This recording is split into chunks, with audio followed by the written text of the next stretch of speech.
com o seu nome?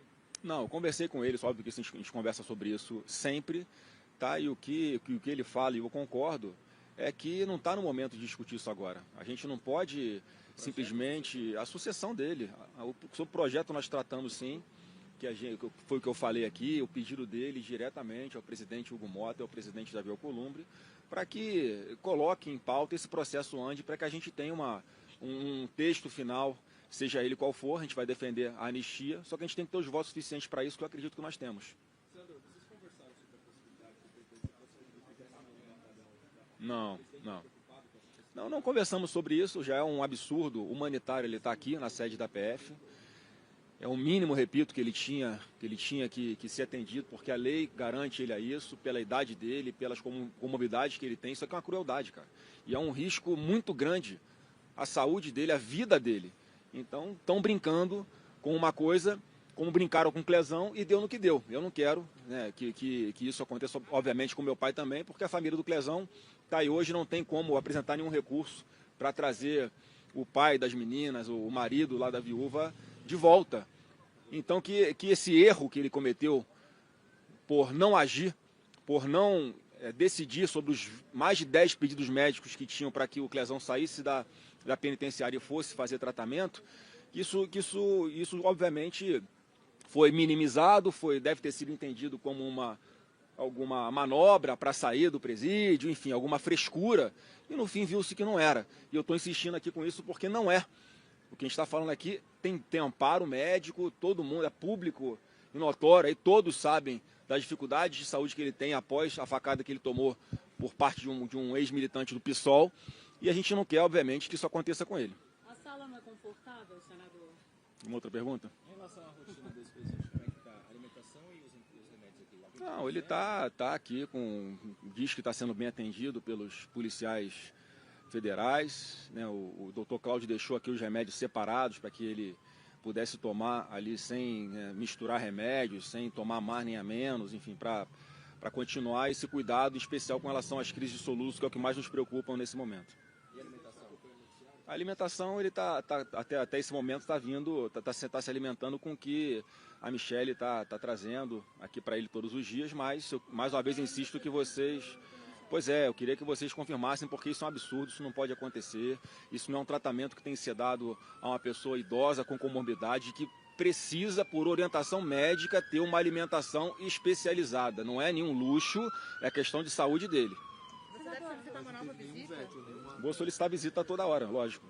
E essa é a primeira vez que o senhor está vindo desde a prisão, Sim. sábado de manhã. Ele falou algo para o senhor hoje aqui sobre a tornozeleira? Não falou nada sobre a tornozeleira. A gente conversou mais ali sobre... Eu expliquei para ele, inclusive, isso que eu expliquei para vocês aqui, que a decisão já estava pronta no dia 21, antes. Então já tinha toda uma articulação, toda uma engenharia para que a prisão se efetivasse no dia 22. E hoje, ao ler com mais calma a decisão, eu já vi que a decisão estava pronta muito antes de eu conclamar uma vigília para orar, que a intolerância religiosa está expressa na decisão do Alexandre de Moraes, que isso sirva de alerta para pastores, padres e todas as lideranças religiosas que existem no país, porque o nosso direito sagrado de reunião pacífica e o nosso direito sagrado ao culto, a professarmos a nossa fé, está sendo violado.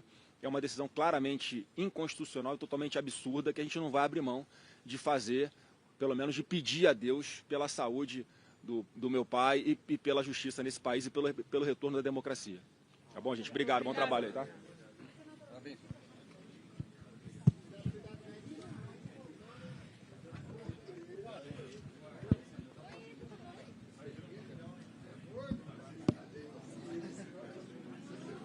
Aí, Augusto.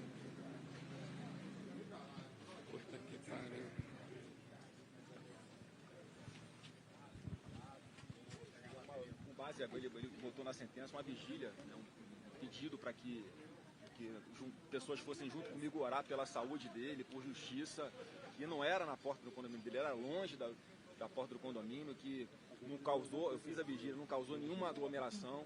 As pessoas não ficaram lá, não dormiram lá, não permaneceram lá, que já era a nossa intenção de fazer a vigília e todo mundo ir para casa para continuar orando. Eu pedi que as pessoas, no domingo, a vigília foi no sábado, no domingo as pessoas fossem para as suas igrejas, né, que os pastores, os padres, tratassem do que está acontecendo no nosso país nos cultos para defender a liberdade religiosa. Então, assim, não tem nenhuma lógica isso. O Alexandre de Moraes queria fazer e fez. É isso que está acontecendo há muito tempo no Brasil. Ele faz o que ele quer, independente da lei, independente das provas que tem no processo de total inocência do presidente Bolsonaro. O senhor pode comentar o processo da anistia?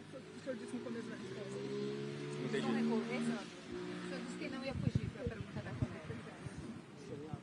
Não, óbvio No início que... da resposta nós não estávamos posicionados. Não, é só Senador. falando do início aqui, é totalmente impossível que ele tivesse qualquer chance de escapar, ainda que ele tivesse dado uma retada naquela tornozeleira.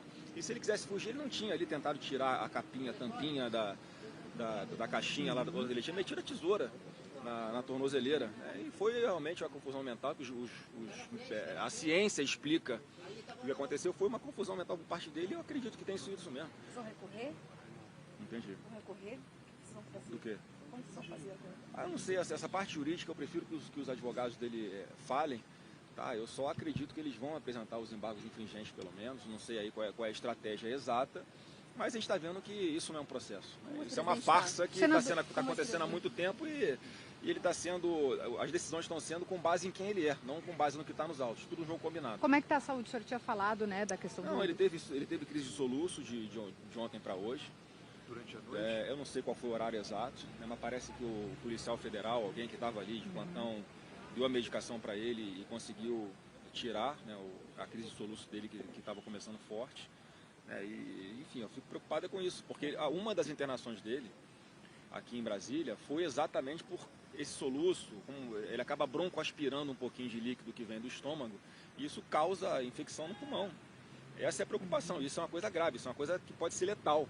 Então, mais uma vez, estão brincando de tratar o presidente Bolsonaro de uma forma completamente desumana, e o que a gente está defendendo aqui é humanidade, é fazer com que a pessoa idosa e com comorbidades, que todos têm ciência que ele tem, para que fique pelo menos em casa onde ele tem um tratamento.